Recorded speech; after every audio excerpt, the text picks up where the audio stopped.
Bismillahirrahmanirrahim. Assalamualaikum warahmatullahi wabarakatuh.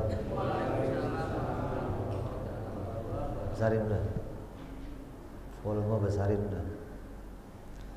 Al-Fatihah ila ruhi sayyidina habibina syafi'ina Rasulillah sayyidina Muhammad ibn Abdullah sallallahu alaihi wa ala alihi wa sahbihi wa azwajihi wa dzurriyyatihi Allah ya'dil rijali bil jannah wa yanfa'una bi asrarihim wa anwarihim wa ulumihim wa nafahatihim wa barakatihim fid dini wa dunya wal akhirah wa yaj'aluna min hisbihim yarzuquna mahabbatahum wa yatawafana ala millatihim wa yahsyurna fi zumratihim bil afiyatin wa salamatin lahumul fatihah.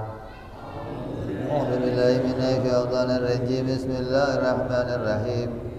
Alhamdulillahi rabbil alamin arrahmanir rahim maliki yaumiddin. Iyyaka na'budu wa iyyaka nasta'in ihdinas siratal mustaqim. Shiratal ladzina an'amta 'alaihim ghairil maghdubi 'alaihim waladdallin. Amin.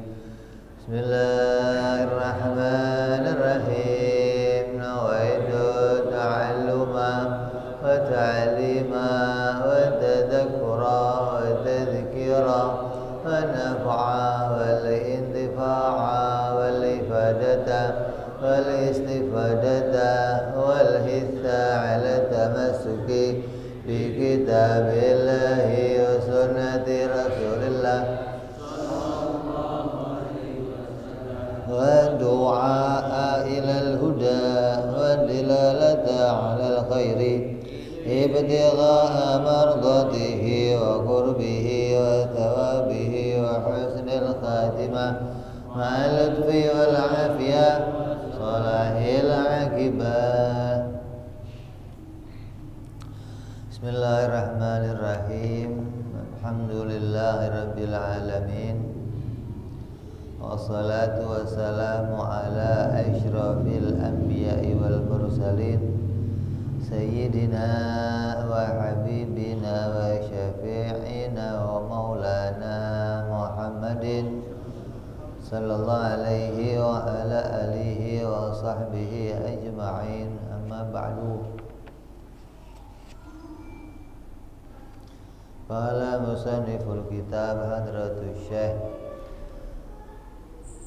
Habibul Imam Al-Habib Abu Abdullah Muhammad bin Yusuf As-Sanusi rahimahullah wa ghafara lahu wa liwalidayhi wa nafa'ana bihi fid darain. Thumma ila sahibu syaruha Imam Ad-Dasuki rahimahullah wa ghafara lahu wa liwalidayhi wa nafa'ana bihima fid darain. Allahumma aftah qulubana futuhal arifin wa bihikmatika wansur alaina birahmatika ya arhamar rahimin. Ila anqal. Sampai apa?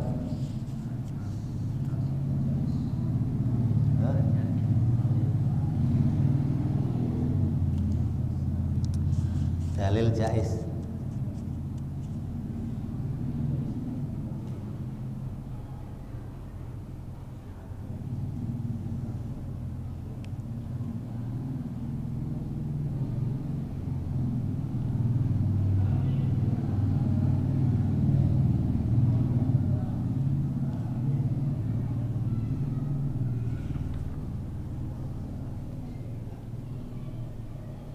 Kemarin sama Pasar Kalam ya.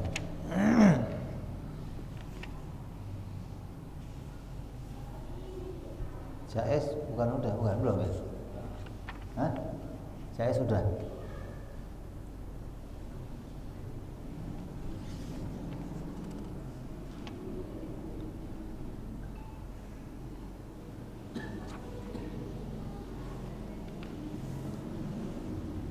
Selesai sudah pembahasan pada bab yang pertama, yaitu bab uluhiyah, bab ketuhanannya Allah Subhanahu wa ta'ala. Bab yang kedua akan kita masuki yaitu bab risalah, yaitu tentang kerasulan para nabi alaihimussalatu wassalam. Syukran. Wa ammar rusulu alaihimussalatu wassalam fayajibu fi haqqihim as-sidqu wal amanatu wat tablighu ma umiru bit tablighihi li khalqi.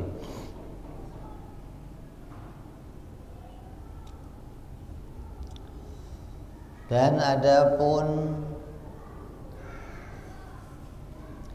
yang berkaitan dengan pembahasan para rasul alaihimus salatu wassalam, maka wajib pada diri para rasul itu bersifat dengan sifat sidik,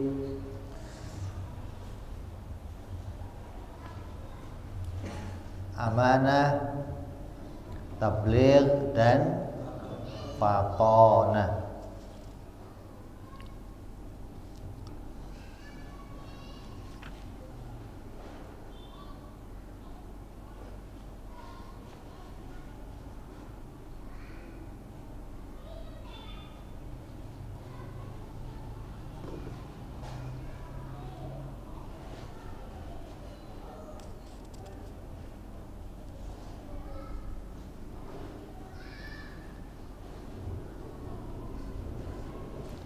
Wa yastahilu fi haqqihim alaihimus salatu wassalam adadu hadhihi sifat.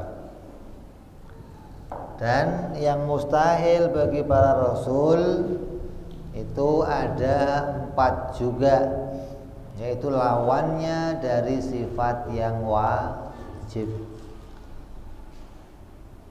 yaitu wahiyya al-kidbu wal khiyanatu bi fi'li syai'in mimma nahu anhu nahyan tahriman aw karahatin wa kitmanu syai' mimma umiru bitablighihi lil khalqi.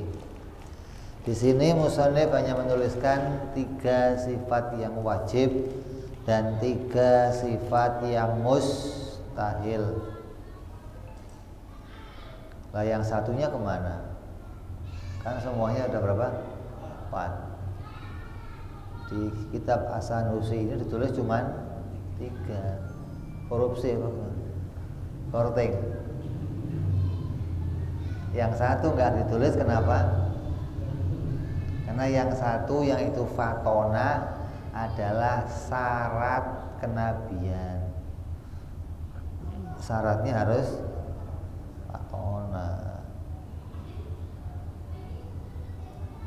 Para nabi itu semua sejak Nabi Allah Adam alaihissalam sampai dengan baginda kita Nabi Muhammad sallallahu alaihi wasallam semuanya wajib bersifat fatona, karena itu sebagai syarat. Adapun di kitab ini dituliskan hanya 3 sebagai maknanya pembahasan yang akan kita jelaskan. Karena banyak orang salah di dalam memahami 3 perkara ini. Apa maknanya fatona, apa maknanya sidik, tabligh, amanah bagi para rasul alaihimus salatu wassalam.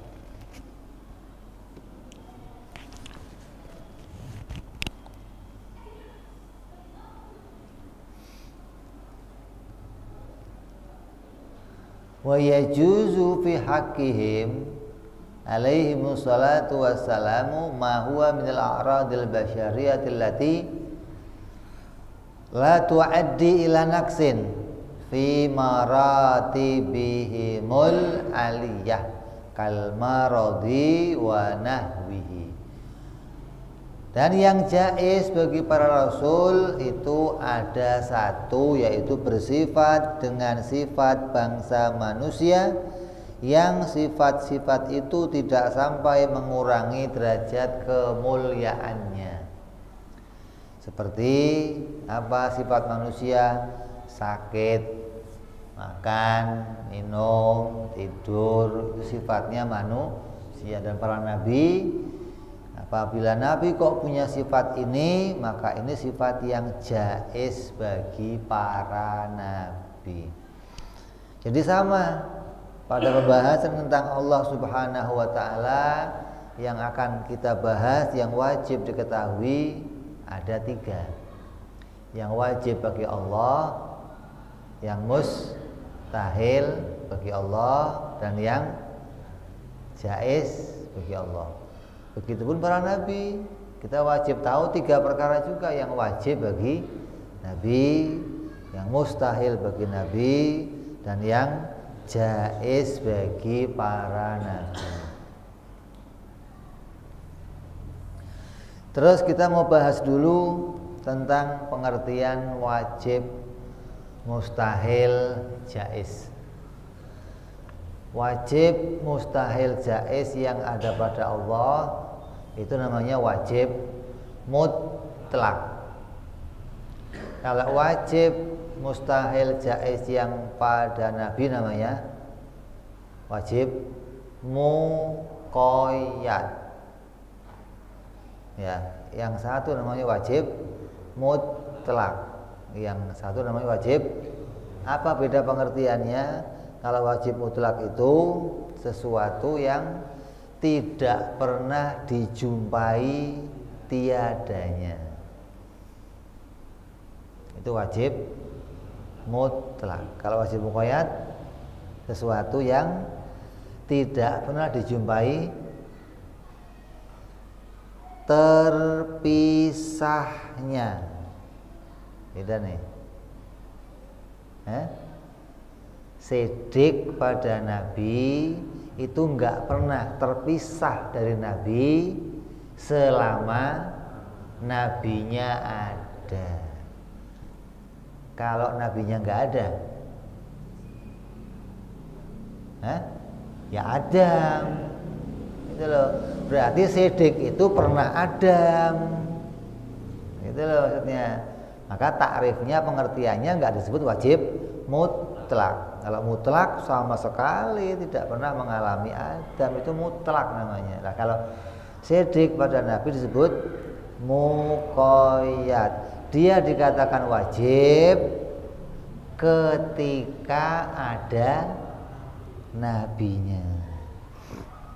Jadi selama nabinya ada, maka dia harus sidik, tabligh, amanah, fatonah. Sama kayak gelas wajib bertempat. Kapan wajibnya? Ketika ada gelasnya. Kalau gelasnya nggak ada, bertempatnya ada nggak? Ruangannya ada nggak? Jadi wajib menempat pada gelas, wajibnya wajib apa? Muqayyad.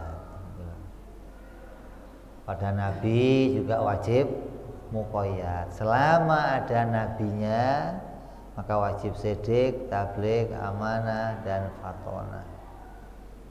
Ya, ini takrif atau pengertian antara wajib mutlak dan wajib muqayyad. Kalau pada bahasa Arabnya ma la yaqbalul intifa.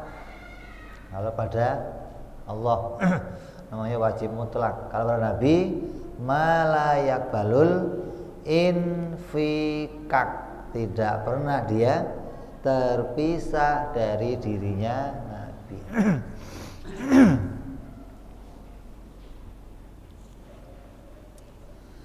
Terus yang pertama, wajib pada Nabi sidik, atau Nabi itu wajib benar. Benar itu apa?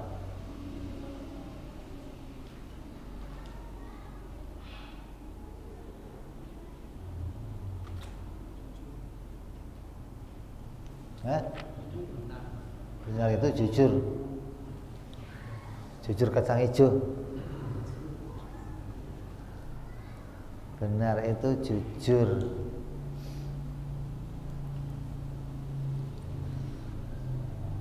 Apa benar itu coba?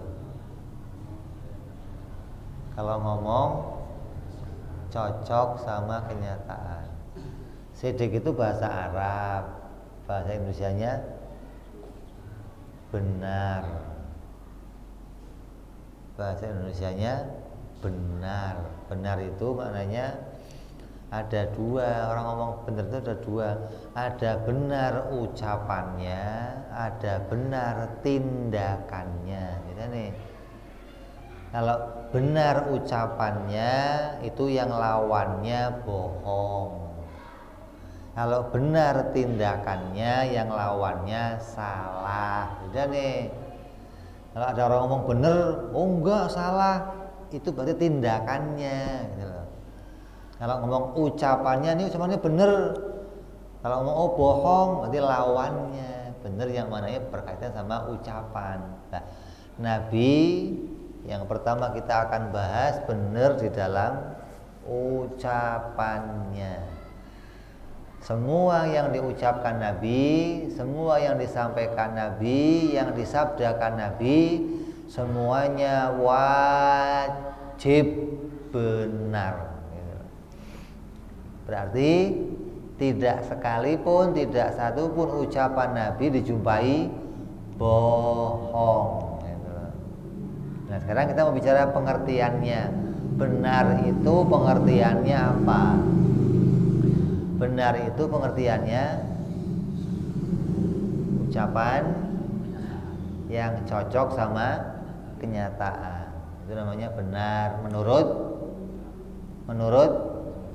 menurut ahlu sunnah wal jamaah.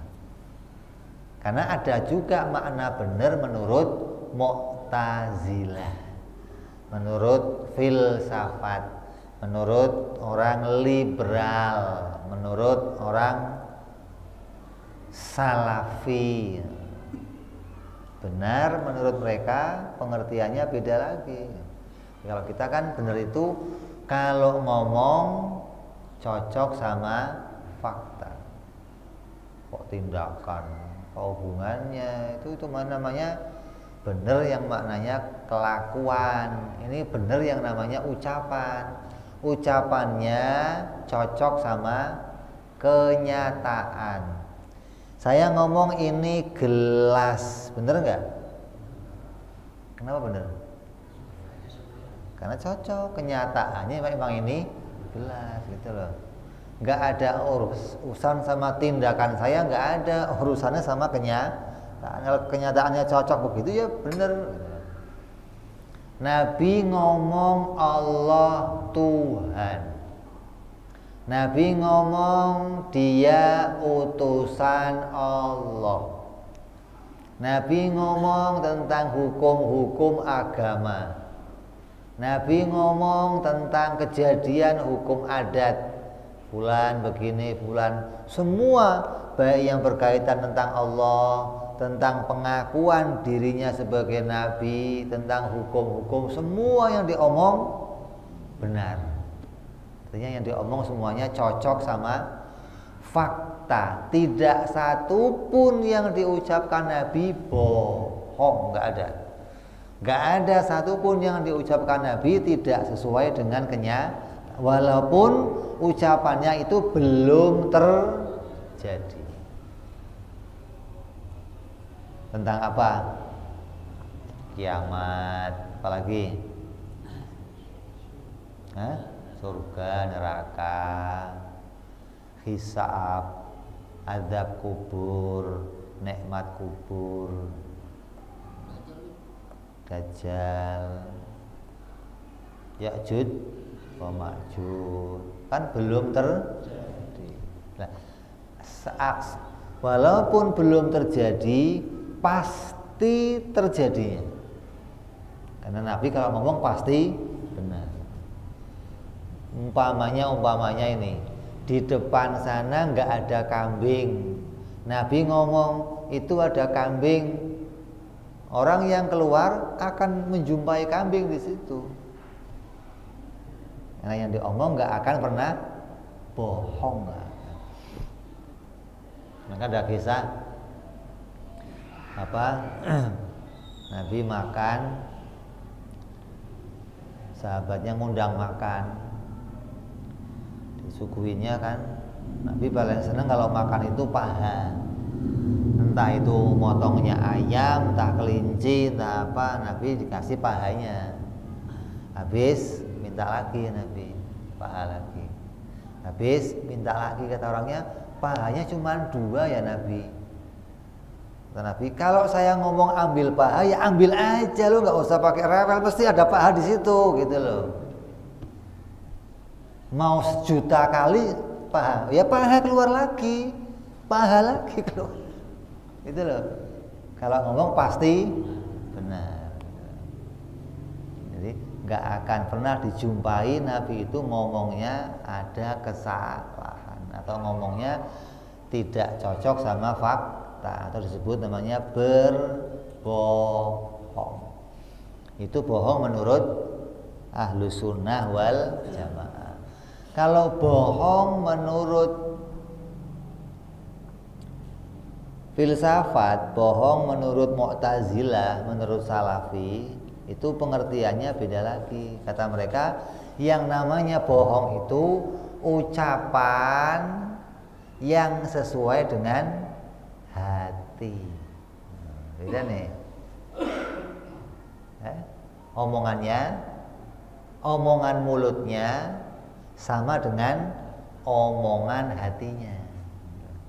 Itu namanya benar, jujur. Ucapannya sama dengan saya habis dari Masjid Nur Sobah, saya pulang.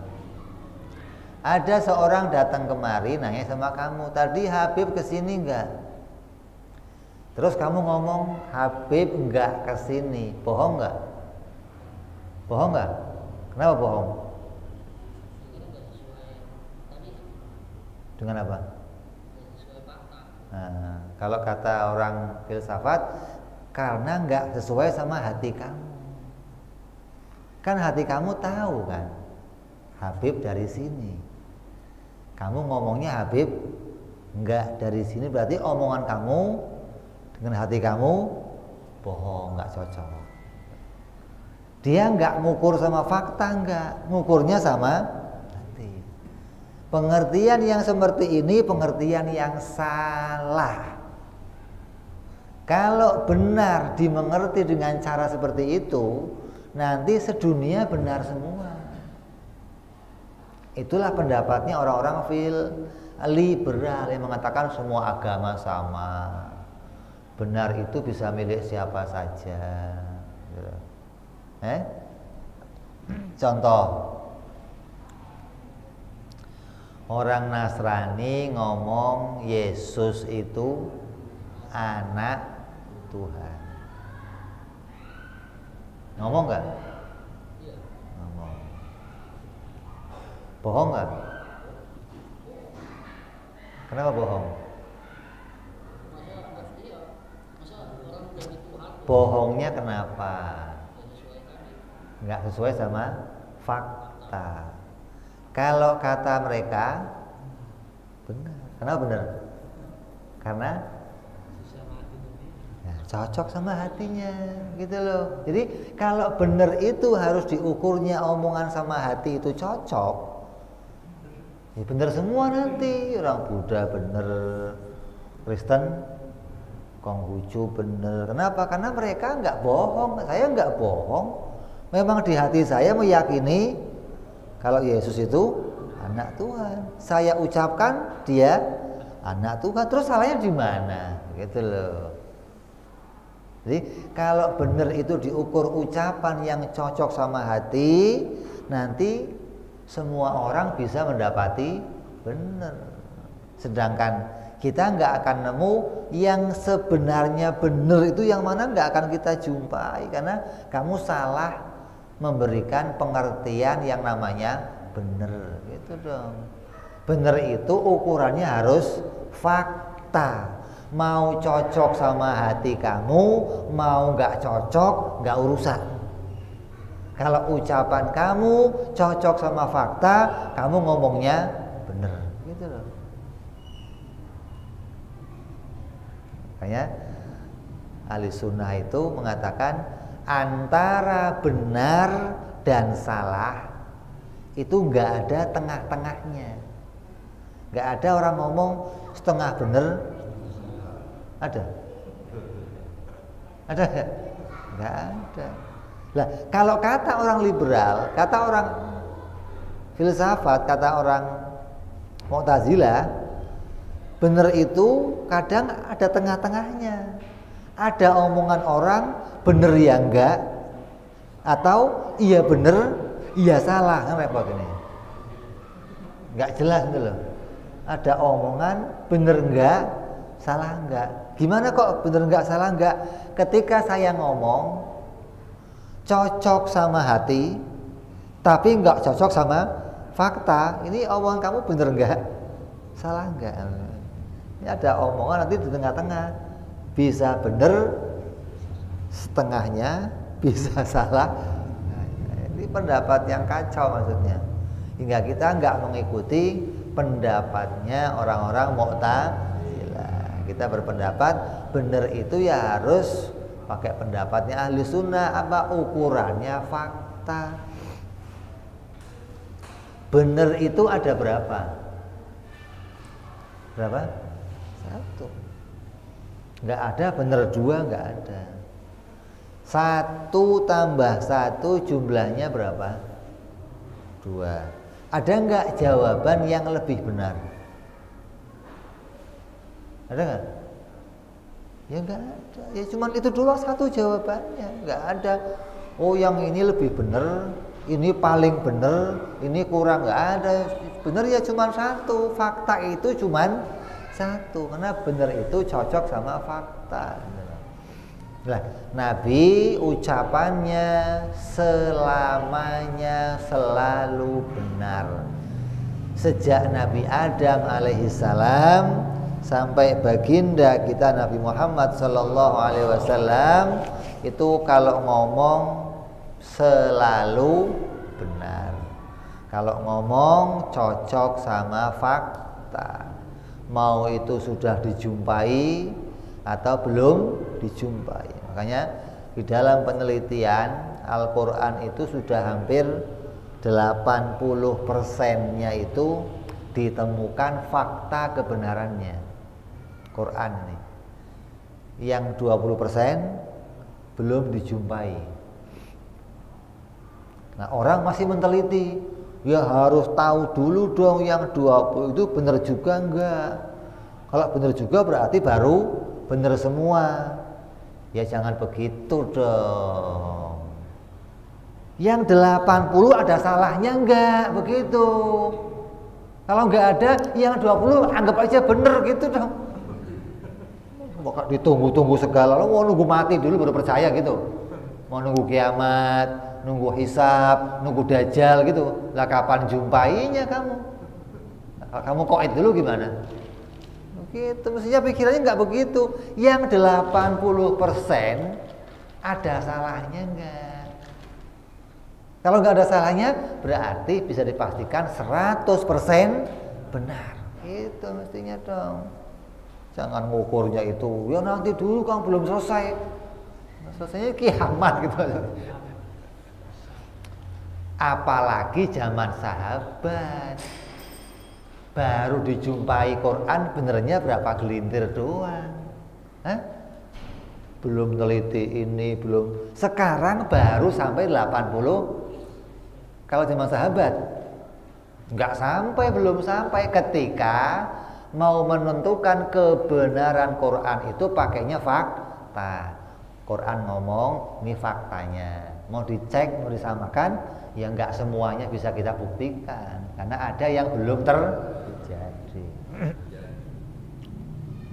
Tapi yang semua yang sudah terjadi, nggak ada satupun yang meleset sama fakta. Nah sekarang kita kembali. Kalau Nabi semuanya harus benar, artinya yang diucapkan Nabi cocok sama fakta. Sekarang kita mau bicara yang diucapkan Nabi itu apa saja. Nabi itu ngomong apa saja sih? Nabi itu ngomong cuma 3 perkara. Apa? Yang pertama Nabi ngomong pengakuan saya utusan Allah. Nabi ngomong nggak? Apa diam aja? Kamu siapa? Kamu utusan ya? Ada begitu Nabi? Nabi kok begu begitu? Nabi apa? Nabi ngomong ana Rasulullah, saya utusannya Allah. Nabi ngomong, dan ucapan itu dibuktikan benarnya. Ini omongan yang pertama. Ketika Nabi umur 40 tahun, Nabi kumpulkan semua orang-orang Quraisy, orang-orang Arab. Nabi naik ke Jabal Qubais. Nabi ngomong, andai di belakang kalian saya katakan ada pasukan yang akan menyerang, kalian percaya? Percaya, kan kamu gak pernah bohong. Orang Arab ini kurang ajar. Maka sekarang saya katakan akan ada ancaman bahaya neraka dari Allah. Kalau kamu gak mau masuk agama Islam, kamu akan masuk neraka. Ngomong apa sih kamu Muhammad? Tadi percaya katanya, sekarang saya ngomong nggak percaya. Ini orang Arab tuh kurang ajar gitu. Giliran disentuh urusan agama, ini ngomong apa sih? Kenapa? Karena mereka takut pundi-pundi keuangannya hancur. Patung-patung di Arab itu penghasilannya miliaran. Satu patung dalam 1 tahun, 1 musim, musim panas, musim dingin, itu penghasilannya miliaran. Kafilah yang datang itu yang nyambut calonnya banyak. Masalahnya apa nih Pak? Oh Tuhan itu aja, bayar sekian. Oh. Masalahnya apa? Oh yang sana aja Pak. Itu calon-calon itu nanti kalau datang bawa ke Tuhan ini, ya, nyumbang ini. Selesai pulang, calo dipanggil. Itu sudah, hingga itu menjadi mata pencaharian orang-orang Arab.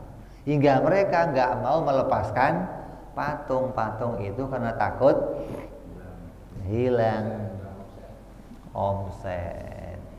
Sama dengan pendeta yang didatangi Nabi. Heraklius menerima surat raja yang didatangi Nabi. Terus Raja Habasyah. Ketika mereka orang-orang yang hatinya lurus mendengar berita dari Nabi, Nabi terakhir, dia akan tinggalkan semua urusannya, akan ikut saya ke Nabi yang terakhir. Kata pendeta apa? Ini kalau saya ikut semua hancur. Kedudukan saya hancur, kemuliaan saya hancur. Jamaah pindah semua. Maka mereka nggak mau menerima. Ya, Heraklius, Hercules, kerajaan besar. Kalau saya ikut Muhammad, habis. Jadi mereka tidak mau ikut Nabi Muhammad bukan karena omongannya salah, bukan. Orang Arab tidak ada satupun yang pernah menjumpai Nabi ngomongnya bohong. Maka dikatakan apa? Al-Amin, orang yang terpercaya. Urusan apa saja itu, nggak cuma omongannya, nggak, tindakannya, amanahnya. Kalau dipercaya ini selalu sampai, maka disebut Al-Amin. Bukan urusan omongan saja, tapi urusan segala perkaranya. Jadi yang pertama diomong Nabi adalah pengakuan dirinya adalah utusan Allah. Nabi Adam ngakui saya utusan Allah. Nabi Nuh, Nabi semua, tidak ada satupun yang menyembunyikan dirinya adalah utusan. Hingga para nabi, ada nabi, ada rasul, beda ini. Kalau nabi itu nggak punya sifat tabligh, artinya nggak menyampaikan bangsa hukum. Kalau rasul menyampaikan bangsa hukum. Hingga para nabi yang tidak tablek pun mereka mengakui saya Nabiullah. Kalau Rasul, ana Rasulullah. Kalau Nabi, ana Nabiullah. Lah apa hikmahnya Nabi itu menyampaikan dirinya seorang Nabi?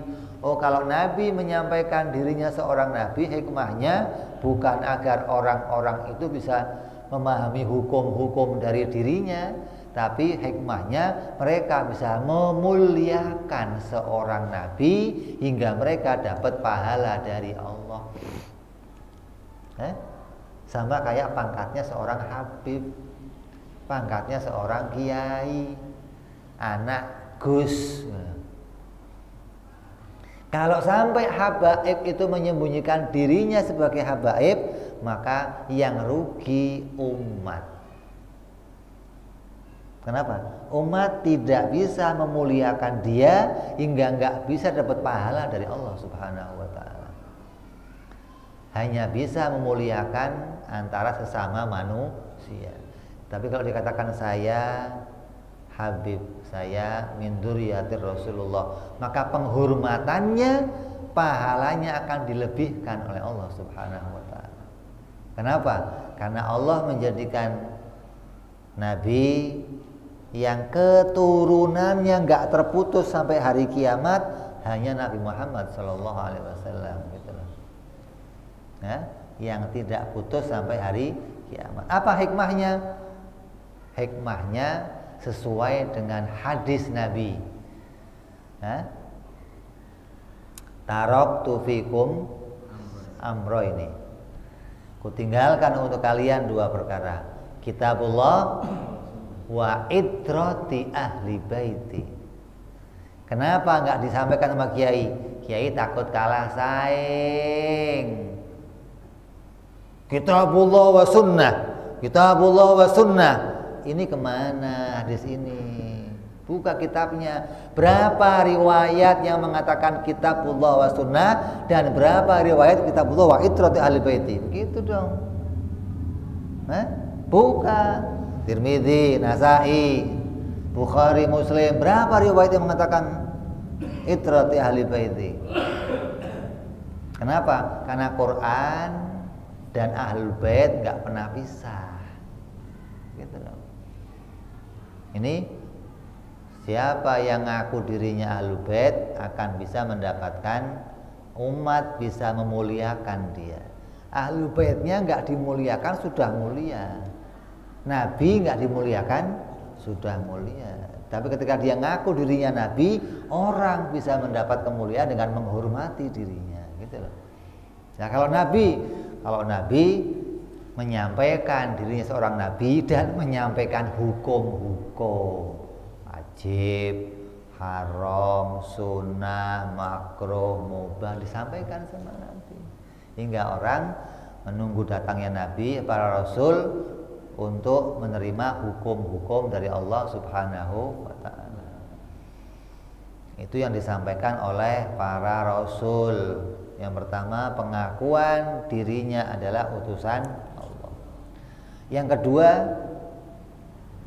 yang disampaikan oleh seorang Rasul, apalagi Nabi menyampaikan tentang sifat-sifatnya Allah Subhanahu wa ta'ala, menyampaikan tentang ketuhanannya Allah, tentang keesaannya Allah.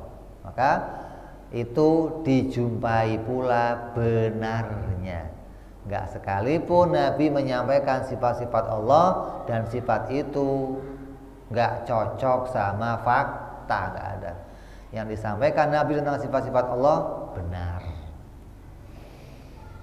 Mengenalkan Allah itu wajibul wujud, wajibul qidam, wajibul baqa, sampai Nabi sampaikan wa ilahukum ilahun wahid, qul huwallahu ahad, Allahus samad, lam yalid wa lam yulad wa lam yakul lahu. Semua sifat-sifat ketuhanan disampaikan sama Nabi. Nah, kalau Nabi, kalau kamu itu utusannya Pak Lurah, umpamanya ini kamu itu utusannya Pak Lurah datang ke tempat saya. Terus saya nanya, kamu betul utusan Pak Lurah? Iya betul, saya utusannya Pak Lurah. Coba Pak Lurah yang kayak apa, ceritain. Gitu dong. Kalau dia betul-betul utusan Pak Lurah, dia akan tahu yang namanya Pak Lurah. Bisa diceritakan, Pak Lurah itu yang sifatnya begini, sifatnya begini, sifatnya selesai. Lah Nabi utusannya Allah. Orang yang ketemu Nabi ngaku akan nanya, coba sif lana rabbuka, ceritakan kepada kami tentang Tuhan kamu. Nah, Nabi ceritakan, Allah itu begini sifatnya. Hingga orang, oh iya bener ini. Orang yang punya akal. Yang nggak punya akal, itu mah bukan Tuhan. Kami telah menyembah Tuhan dari bapak-bapak kami dan nggak begitu Tuhan kami. Oh, ditolak. Dianggap itu bukan Tuhan. Ini loh Tuhan kami Muhammad, ini Tuhan kami, Tuhan kami. Mereka percaya kata bapak-bapaknya. Nanti di akhirat yang akan mereka katakan dikutip dalam Al-Qur'an dengan mengatakan apa? Ya wailana. Duh, celaka saya. Di antaranya kalimat itu ada beberapa kalimat yang di antaranya mengatakan, andai aku dulu tidak menjadikan mereka sebagai idola, aku gak akan celaka seperti ini. Kenapa idola? Ucapannya diikuti, tindakannya diikuti. Hati-hati nih. Orang yang mengidolakan selain Nabi, selain wali, selain aulia, oh hati-hati. Hingga cara pakaiannya ditiru, topinya ditiru, cara pakai pakaiannya ditiru, cara ngomongnya ditiru sampai. Maka orang-orang kafir itu mengidolakan moyang-moyang mereka. Hingga atributnya dipakai, agamanya dipakai. Ketika ada orang menyampaikan yang lain, mereka tolak. Bukan, kamu nggak beres. Saya udah ikut bapak-bapak saya. Sampai nanti mereka mengatakan apa? Ya wailana, lau kunna nasma'u wa na'kilu ma kunna fi ashabis sa'ir. Andai dulu aku mau mendengarkan dan mau berpikir, maka aku nggak akan menjadi orang-orang penghuni neraka sa'ir.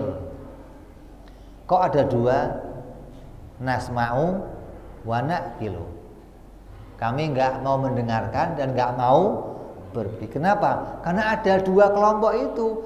Ada yang dengerin tapi nggak mikir. Duduk sama Nabi, dia sama Nabi, ini begini. Ini loh. Selesai, udah amat, ya udah, pulang dulu ya, pulang. Sampai ngiler ngomongnya, cuma dengerin doang, disaring kagak, masuk sini, keluar sini. Ada lagi yang kalau Nabi mau ngomong, saya mau ngomong, stop, nggak usah ngomongin Muhammad. Saya nggak mau dengar, pergi dia. Kok boro-boro denger, boro-boro mikir, denger aja nggak mau, kan repot. Kalau tadi denger tapi nggak mau mikir. Ada yang Nabi baru ngomong, stop, udah nggak usah, pergi dia.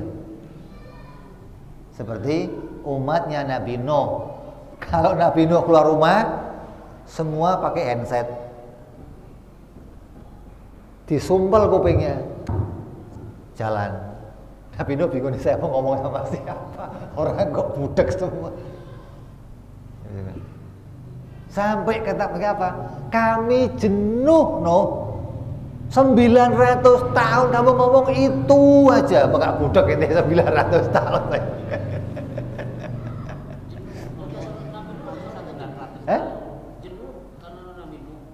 Ya umatnya jenuh dong. Ente Udin suruh ngomong 3 hari depan kamu, ngomong terus Udin lah, cerewet ngomong aja. Ini 900 tahun ngomong aja tiap. Bayangkan sampai umatnya apa? Disumpel. Kalau Nabi Nuh lewat, nggak ada yang disumpel pakai tangan dia. Astagfirullah, kata Nabi Nuh ini mau ngomong apa? Hingga mereka mengatakan laukunna nasma'u wa naqilu ma kunna fi ashabis sa'ir. Kami nggak akan masuk golongan orang-orang penghuni neraka sa'ir. Jadi Nabi yang kedua menyampaikan sifat-sifat ketuhanannya Allah Subhanahu wa taala. Lata ini bukan Tuhan, Uzza bukan Tuhan, Manat bukan Tuhan, matahari bukan Tuhan, Siwa bukan Tuhan, Brahma bukan Tuhan. Terus Nabi sampaikan ini. Tapi mereka mengatakan, "Enggak, ini sesembahan kami dan nenek-nenek moyang kami yang terdahulu. Kami enggak akan pindah meninggalkan nenek-nenek moyang kamu. Kalau mereka selamat, saya harus selamat. Nah, kalau celaka, nah, itu nggak dipikirin sama mereka. Taunya selamat aja. Itu yang kedua yang disampaikan oleh Nabi Shallallahu Alaihi Wasallam. Yang ketiga yang disampaikan Nabi adalah urusan adiyah. Nabi menyampaikan urusan kebiasaan manusia, yang berkaitan sama hal-hal biasa. Kalau Nabi katakan sekarang ini Abu Bakar di rumahnya lagi minum kopi, kalau kamu lari ke sana ya akan jumpai dia minum kopi. Sekarang ini Umar sedang tidur, kalau kamu ke sana Umar tidur di situ. Sekarang ini yang terbaik untuk dikerjakan begini. Sekarang ini kamu harus begini. Sekarang semua yang diucapkan benar. Nggak ada satupun yang Nabi ngomong salah, nggak ada. Makanan yang terbaik kata Nabi, minuman yang terbaik Nabi sampaikan kepada umat. Apa? Makanan yang terbaik kata Nabi roti gandum. Makanya sampai sekarang bule-bule makannya gandum, ngerti itu yang Nah kalau kita tetap aja singkong juga, singkong lagi. Kok nggak roti? Bukan nggak tahu, Bib, nggak ada, Bib, maksudnya. Kalau ada mah nggak apa-apa. Nggak ada rotinya, Bib. Mereka tahu kalau minuman terbaik susu. Tapi kalau minum susu, makannya roti. Kenapa?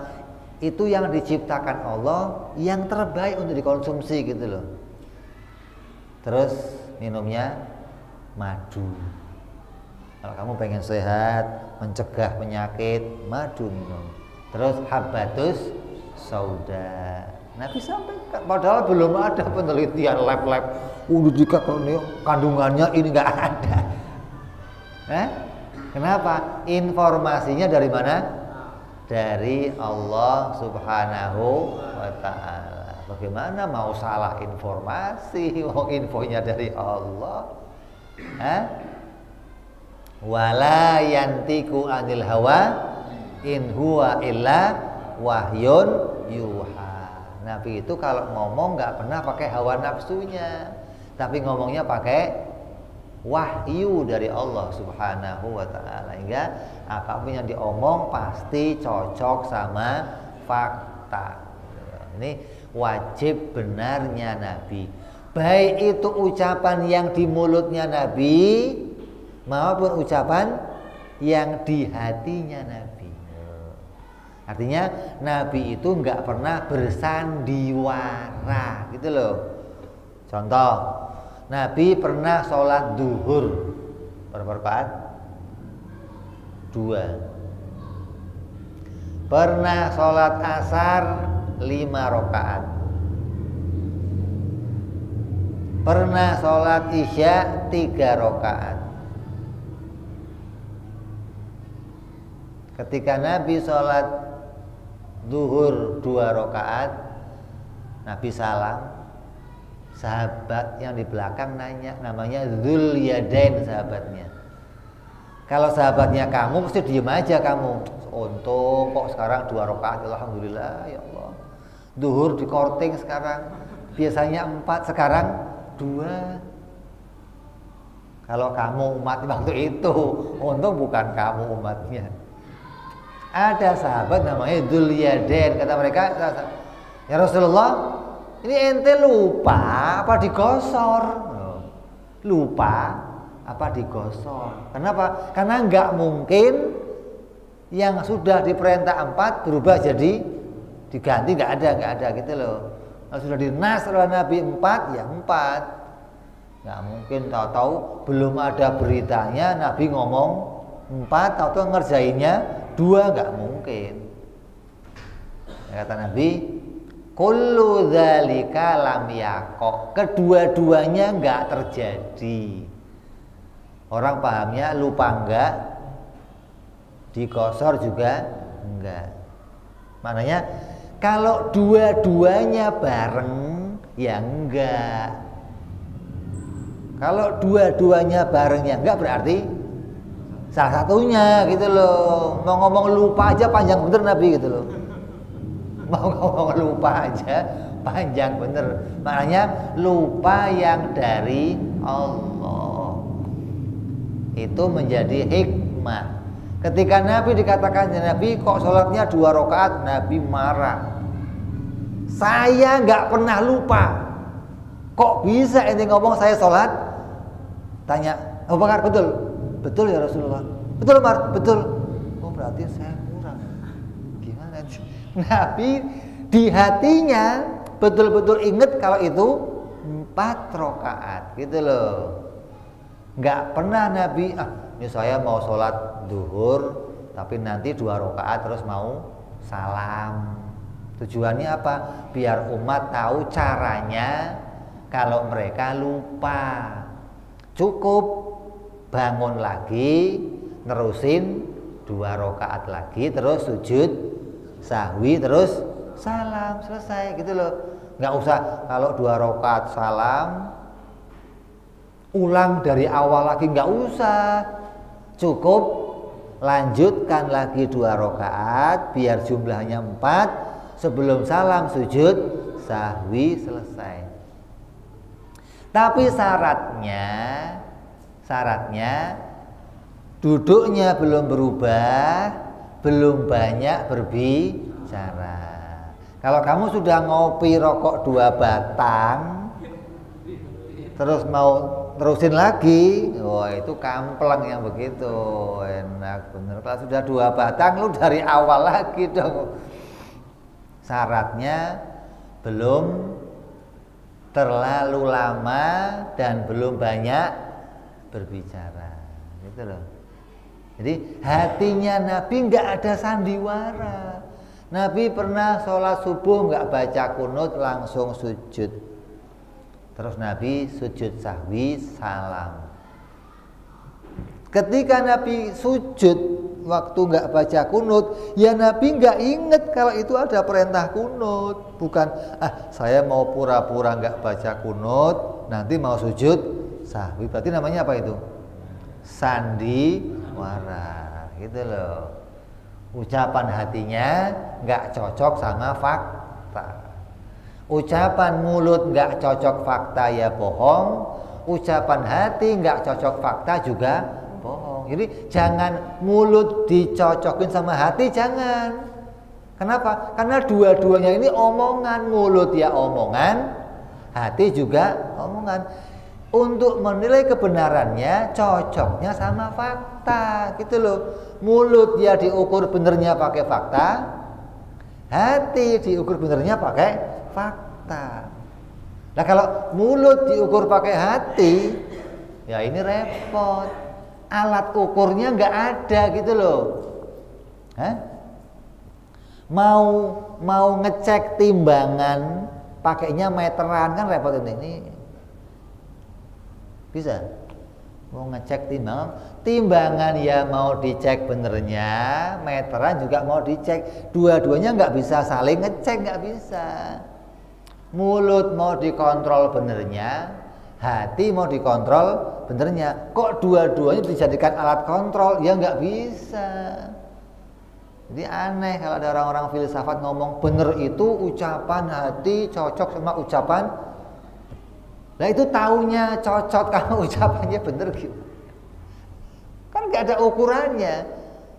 Yang jadi tolak ukur harus fakta atau kenyataan. Jadi yang diomongkan Nabi, baik yang telah terjadi, yang terdahulu, yang sekarang, yang nanti, akan dijumpai cocok sama fakta. Nggak akan dijumpai itu mengingkari kenyataan. Ini makna benar yang kita pahami menjadi sifat Nabi yang pertama. Insya Allah kita sambung nanti sifat yang kedua dari Nabi, yaitu sifat amanah. Wallahu a'lam bissawab. Wa ila hadratin Nabi. Al-Fatihah. A'udzu billahi minasyaitonir rajim. Bismillahirrahmanirrahim. Alhamdulillahirabbil alamin arrahmanir rahim maliki yaumiddin. Iyyaka na'budu wa iyyaka nasta'in ihdinas siratal mustaqim. Siratal ladzina an'amta 'alaihim ghairil maghdubi 'alaihim waladdallin. Amin. Ya Rabbana wa annana على لظى أشرافنا فتوب علينا توبة تغسل كل حوبة واستر لنا عوراتي وآمن رواتي واغفر لوالدينا ربي ومولودينا والآل والإخوان وسائر الهلان وكل ذي أو جيرة أو صحبة والمسلمين أجمع آمين ربي اسمع فضلا لا باكتساب منا بالمصطفى رسولنا بكل سولي صلى وسلم ربي عليه عند الحب وآله وصحبه عدد طاسي صحبي والحمد للإله بالبدء والتناهي سبحان ربك رب العزة عما يصفون Salamun alal mursalin walhamdulillahi rabbil alamin. Assalamualaikum warahmatullahi wabarakatuh.